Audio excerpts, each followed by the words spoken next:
Hello అండి. అందరికీ నమస్కారం. Welcome back to our YouTube channel మా ఇంటి కబుర్లు. ఇదొచ్చేసి మేము విజయవాడ వెళ్తున్నప్పుడు వ్లాగ్ అనమాట. నైట్ వచ్చేసి 7 ఆ టైంకి మా ఊరు ఆరవల్లిలోనే ట్రైన్ ఉంది. ఆ ట్రైనే ఎక్కేద్దామని చెప్పి రైల్వే స్టేషన్‌కి అయితే వచ్చాం. రుహి లేకుండా బ్యాగ్ ఏసుకొని అయితే తిరుగుతున్నాను. మా రుహి చూసారా ఎంత అందంగా పిచ్చిదానిలాగా రెడీ అయిందో. ట్రైన్ కోసం వెళ్ళిపోతుంది.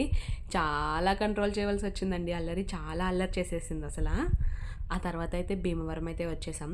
మా రుహికి ఏయో కావాలని చెప్పి బయటకైతే వెళ్ళాం. మళ్ళీ రుహిని పడుకోబెట్టేసాను. మేమైతే జనరల్‌లో వెళ్ళాం కాబట్టి 2 ఆ టైంకైతే దింపేసింది. ఆ టైం దింపిన తర్వాత మేమైతే అక్కడే ఏసీ రూమ్స్‌లో వెయిటింగ్ హాల్స్‌లో అయితే వెయిట్ చేసాము. ఒక 3 అవర్స్ అలాగా. యాక్చువల్‌గా నేను చున్నీ ఏం పట్టుకొని ఎళ్ళలేదు. తర్వాత భయమేసి నా దగ్గర ఉన్న టవల్‌నయితే అలా కప్పేసుకున్నాననమాట. అదొచ్చేసి మా బుజ్జి తల్లి కూడా చూస్తుందక్కడ. ఈ వీడియో క్లిప్ వచ్చేసి వెయిటింగ్ హాల్‌లో నుంచి బయటకొచ్చిన తర్వాత మేము గోదావరి స్నానానికి వెళ్తున్నాము. కృష్ణానది స్నానానికి. అప్పుడు తీసుకున్నామనమాట. అప్పుడు గృహి పడుకునే ఉంది.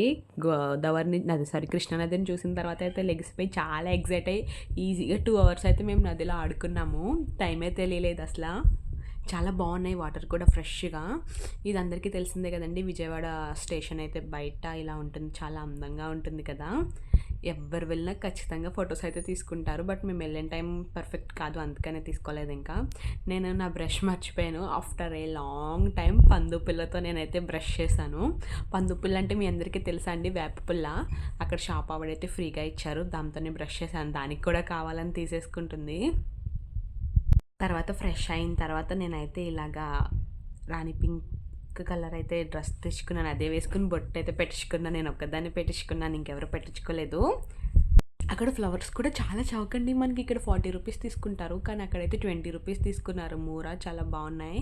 మేము మెట్లు పూజ చేసుకుంటూ ఎక్కాం. నా లైఫ్‌లో ఫస్ట్ టైం మెట్లు పూజ చేశాను. చాలా హ్యాపీగా ఫీల్ అయ్యాను నేనైతే. నాకు చాలా బాగా నచ్చింది కూడా. ఆ తర్వాత దర్శనం అయిపోయి మళ్ళీ రిటర్న్ అయిపోయే ముందు హోటల్‌కెళ్ళి నేనైతే కాఫీ తాగాను. నాకు బ్రేక్‌ఫాస్ట్ చేయాలనిపించలేదు. అందుకని కాఫీ తాగాను. కాఫీ అయితే చాలా బావుంది.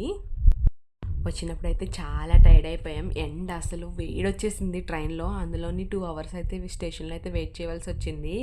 చాలా బడ్జెట్‌లో అయితే విజయవాడ ఎళ్ళొచ్చేసామండి. మీకు బడ్జెట్ ప్లాన్ ఏమైనా కావాలి అంటే కనుక నాకు కామెంట్ చేసేయండి. నేనైతే కామెంట్స్‌లో చెప్పేస్తాను. మీకు ఈ వీడియో ఎలా అనిపించిందో కూడా కామెంట్ చేయండి. నచ్చితే లైక్ చేయండి, షేర్ చేయండి అండ్ సబ్స్క్రైబ్ చేయండి. Thank you for watching.